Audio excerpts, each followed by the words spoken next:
To WNBA Game Time, presented by Dick's Sporting Goods. WNBA refs wanted. This is a bad look for the WNBA. Referees have been exposed. They're all over the news. Not only did fans release the identities of these 4 referees that has mistreated Caitlin Clark, no mention of punishment for the officials overseeing the incident barely begins to address the problem. They just put the cherry on top. They released the identities of every WNBA referee. These are the 2 that are wanted on the news. WNBA The moment the fist made contact with Caitlin Clark's throat, the trajectory of the entire WNBA season shifted. But it wasn't the impact on the floor that triggered an unprecedented national sports crisis.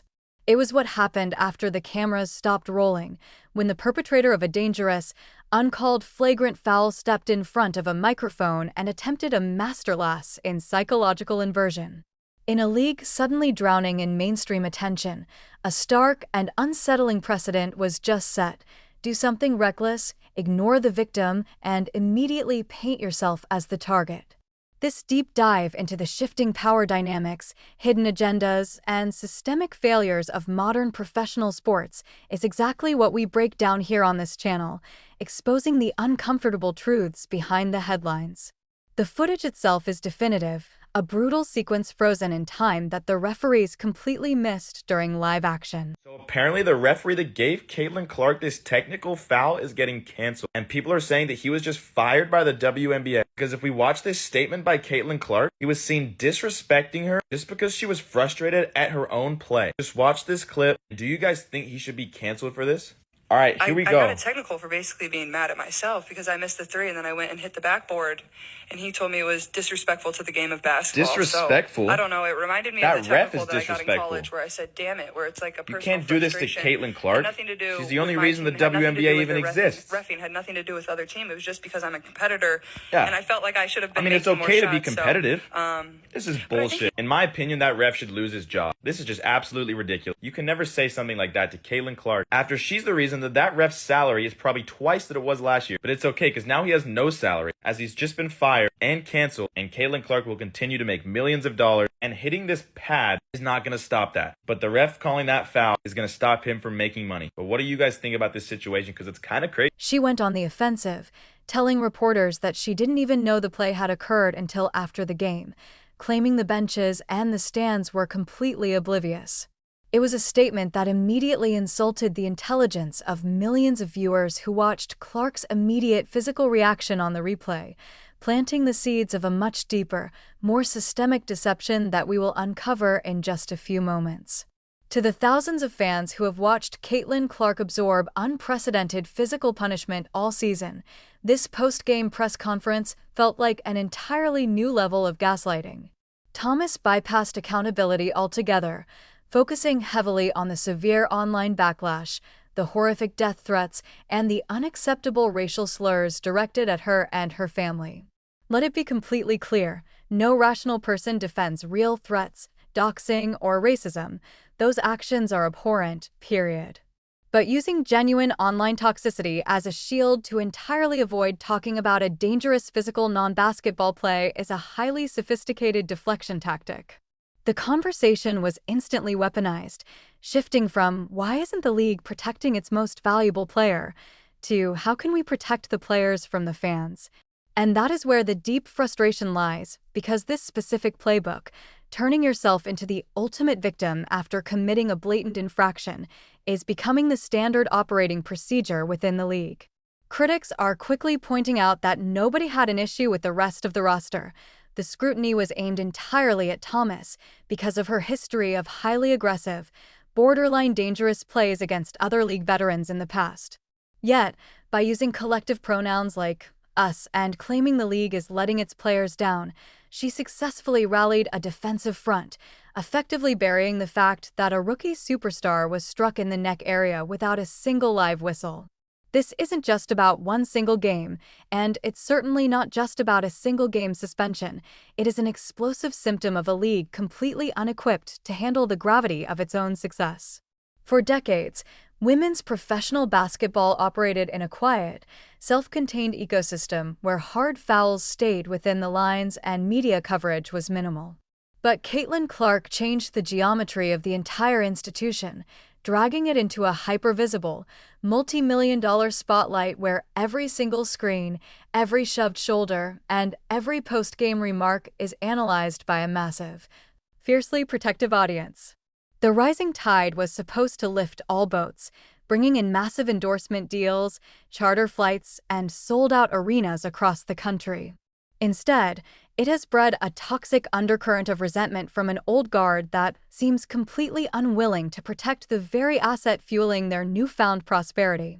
So as you can see after the game, Caitlin Clark and Sophie are both running up to the referee here. They are both so upset, and the referee is just walking away from them. He won't even look at them in the face. He keeps turning, like Sophie even went up at one point and is like tapping on his arm. He would not even look at them. You guys, I have watched so much basketball in my lifetime, so much NBA, so much professional basketball. It's comical at times when you see the players after the games talking to the refs, because a lot of them end up knowing each other at a certain point because they've reffed their game so many times. The fact that this referee wouldn't even acknowledge the players was kind of crazy to me. Like when I saw that, I said, this is really strange, because the referee should have enough confidence in the calls that they made to at least discuss. You should be able to at least discuss something with the players, because a lot of times players will go up and be like, why did you call that? What did you see? What was going on? And there's a back and forth that's happening. This guy's literally running away from them.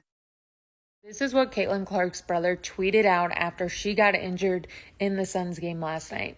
And he's not wrong. This is on the refs, because now she's going to miss her 11th game of the season due to injury, and she might even miss All-Star Weekend. There have been multiple games in a row where Caitlin doesn't get a single foul call in her favor, and we see her getting hounded up the court. We see her getting hounded going to the rim. Like, it's all visible, so why isn't it being called? This is where Caitlin Clark got hurt last night. She took a knee to the groin area from JC Sheldon, and of course, no call. How much Clark has got beaten up in this season and last season is giving a lot of Jordan Year 2 vibes, and the league needs to protect her. She's an asset, and we're seeing the repercussions of not protecting her. Now she's injured. And don't even come for me saying she flops. Like, all these videos you're seeing were not called. Before we start with questions, I just want to address, what's going on with AT. I think first and foremost, it's absolutely unacceptable. I think as a league, as a whole, there's been so much more toxicity, racism, homophobia, straight out like nonsense, hate nonsense. And it is absolutely unacceptable. Most of this coming from the online community, most of this, in my heart of hearts, I believe, not coming from WNBA fans, Indiana Fever fans. I believe that this is people who are using our league, using our players to further divisive agendas. It's not acceptable. Yes, we have to continue to protect our players. We've got to continue to support our players in our league. We get to play a basketball game. And AT was exactly right. Like, we get to play a basketball game. And yes, that's going to come with criticism. Yes, that's going to come with fans and the love-hate relationship that they have with players and teams. That is going to come. But it's not hard to not be a jerk. And if you are one of these people that are online doing this, do not call yourself a WNBA fan. Our league is about inclusiveness. Our league is about competition.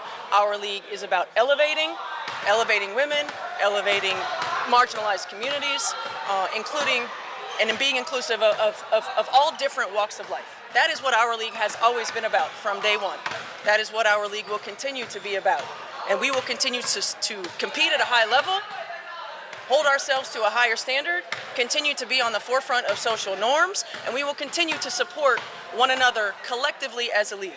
Players, coaches, staff, support staff, everyone. We're about elevating. We are not about demeaning, demanding. We are not about continuing this narrative. And it's just absolutely unacceptable. We're going to solve this whole Brittany Griner is racist towards Caitlin Clark garbage right now.